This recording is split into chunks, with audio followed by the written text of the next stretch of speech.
अस्सलामु अलैकुम वरहमतुल्लाहि वबरकातुह। हेलो फ्रेंड्स, मेरे प्यारे देशवासियों, आज का दिन 1000-ന്റെയും 500-ന്റെയും നോട്ട് പിൻവലിക്കല്. ഇതൊക്കെ പറയാൻ ഞാനാരാ? ഇന്ത്യയുടെ പ്രധാനമന്ത്രിയാണ്. ഒന്നുമല്ല, ഞാനൊരു കൊച്ചുകുട്ടിയാണ്. ഞാൻ ഇവിടെ വന്നിട്ടുള്ളത് ഒരു കഥ പറയാനാണ്. ആ കഥയുടെ പേരെന്താണെന്നറിയാമോ? അറിയില്ലേ? എന്നാൽ ഞാൻ പറയുകയുമില്ല. നിങ്ങൾ തന്നെ കഥ അവസാനിച്ച് ഒരു പേരിട്ടാൽ മതി. എന്നാൽ ഞാൻ എന്റെ കഥയിലേക്ക് കടക്കാം. മുത്തുനബി സല്ലല്ലാഹു അലൈഹി വസല്ലമ തങ്ങളുടെ കാലത്ത് മക്കയിൽ ഒരു ധീരനായ മനുഷ്യൻ ഉണ്ടായിരുന്നു. അയാൾ തന്റെ ഭാര്യയുടെ അടുക്കൽ ഓരോ വർത്താനങ്ങളും അങ്ങ് പറയുമായിരുന്നു. ആ വർത്താനം എന്താണെന്നറിയാമോ? മുത്തുനബി കൊല്ലാനായിരുന്നു. ഈ ഭർത്താവിന്റെ വാക്ക് കേട്ട്, ഈ ഭർത്താവിന്റെ പിരാന്ത് കേട്ട് ഈ ഭാര്യക്ക് സഹിക്കാൻ പറ്റില്ല. ഭാര്യ പറഞ്ഞു, മനുഷ്യ, നീ അത്രയ്ക്കും മിടുക്കനാണെങ്കിൽ പോയി മുഹമ്മദിനെ കൊന്നുവാ. ഭാര്യയുടെ വർത്താനം കേട്ട് ഇയാൾക്കൊന്ന് ഉഷാറങ്ങ് കൂടി അങ്ങ് വാളുമായി അങ്ങനെ പുറപ്പെട്ടു. മുഹമ്മദ് മുസ്തഫ സല്ലല്ലാഹു അലൈഹി വസല്ലമ തങ്ങളുടെ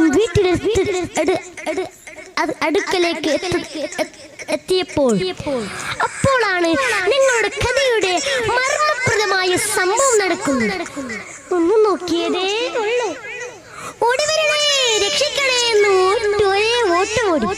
ആ ഓട്ടത്തിനെന്താണ്, അവൻ മത്സരിക്കുമായിരുന്നെങ്കിൽ ഹുസൈൻ ബോൾട്ടിനെ തന്നെ അങ്ങ് അടിച്ചു മാറ്റിയേനെ.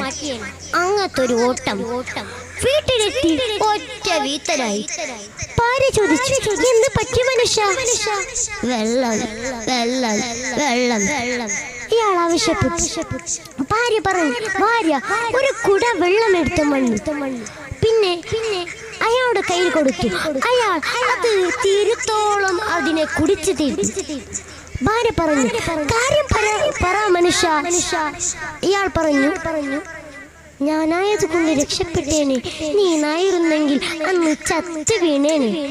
കാര്യം പറ മനുഷ്യ, എന്താ ഇങ്ങനെ വർത്താനം സംസാരിക്കുന്നത്? കാര്യം പറ.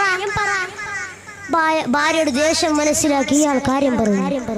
ഞാൻ മുഹമ്മദിന്റെ വീട്ടിലടുക്കത്തോളം ഞാനൊരു സംഭവം കണ്ടു. മുഹമ്മദ് നിസ്കാരത്തിലാണ്. മുഹമ്മദിന്റെ ഇരുവശത്തും ഓരോ സിംഹങ്ങളും കാവലാൻ നിൽക്കുന്നു. അവ എന്നെ തുതിച്ചു നോക്കി. അവ എന്നെ അടുക്കലെത്തോളം ഞാനങ്ങ് ഓടി രക്ഷപ്പെട്ടു.